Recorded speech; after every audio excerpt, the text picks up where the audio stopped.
అయితే ఇప్పుడు ఈ బెట్టింగ్ యాప్స్ ఆడే వాళ్ళకి ఉప్పల్ బాలు ఏం చెప్తాడు? అంటే ఇప్పుడు ఎంతమంది ఆడొద్దని చెప్పినా ఆడేవాళ్ళు ఆడుతూనే ఉన్నారు బెట్టింగ్ యాప్స్‌లో. వాళ్ళకి నువ్విచ్చే వార్నింగ్ ఏంటి? బెట్టింగ్ యాప్ అనేది ఆడవాళ్ళు ఆడుకుంటారేమో. ఎవరైనా వాళ్ళ ఇష్టం, వాళ్ళ జీవితం అది. హ్మ్.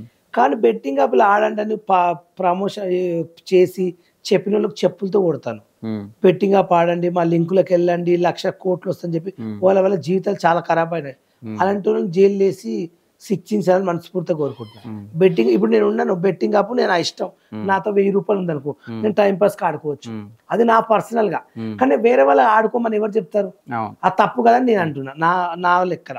సో, అయితే బెట్టింగ్ యాప్స్ ఆడేవోళ్ళని ఏమంటారు గానీ, ఆడమని చెప్పినోళ్ళని మట్టికి చెప్పు తీసుకు కొట్టి జైల్‌లో ఎయాల్సిందే.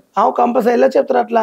డబ్బులు కోట్లు లక్షలు లక్షలు తీసుకొని బెట్టింగ్ యాప్ ఆడండి మీకు ఇలా వస్తదని ఎలా చెప్తారు వాళ్ళకు? గవర్నమెంట్ తప్పు కదా! అది అలా హ్మ్. చేయడం. అలాంటోళ్ళకి చెప్పు కాదు వాళ్ళని జైల్‌లో ఏసినా నష్టం లేదు. ఉప్పల్ బాలు ఫ్యూచర్‌లో ఏమన్నా డైరెక్షన్ చేసే అవకాశం ఉందా? లేదండి. నాకలాంటి కోరికలైతే లేదు. నేను హ్మ్. ఫ్యూచర్‌లో అయితే హ్యాపీగా ఉండాలి. ఒక బిగ్ బాస్‌కెళ్ళాలి. వచ్చిన ఆఫర్స్ చేసుకుంటాను. హ్మ్. మా ఫ్యామిలీని చూసుకుంటా. అంతకు మించి నాకేమొద్దు. హ్మ్. ఆలోచనలు లేవు.